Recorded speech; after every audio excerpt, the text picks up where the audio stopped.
Bé, la xerrada una miqueta ve a parlar de la pesca, la història de la pesca, des dels seus inicis fins a l'actualitat, però ens centrarem en el segle XIX, que va ser el màxim exponent en la pesca quan es navegava a vela. El motor ja ve a principis del segle XX, i aleshores també farem una mica de paral·lelisme entre la població de Calafell i la de Vilassar de Mar, perquè tenim bastantes coses en comú.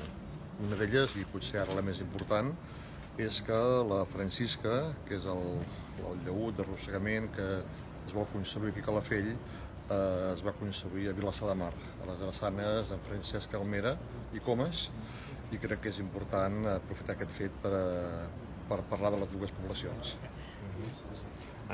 Pot explicar alguna més en aquesta similitud, amb aquesta... Bé, la similitud és dues poblacions sense port, o sigui, originalment sense port, cap de les dues. Les embarcacions estaven totes a la platja.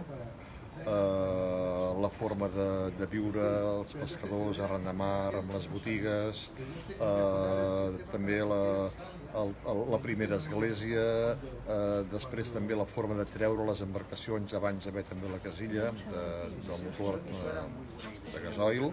Tot això és molt semblant, per tant buscarem coses que són similars des del punt de vista de la vida quotidiana dels pescadors, com es pescava, com es vestia, quins remeis tenien a les cases i a les barques, quin tipus d'aparells i quin tipus de bots, llaüts, barques tenien en aquella època. Incidirà d'alguna manera també en el passat en el passat mariner de Calafell?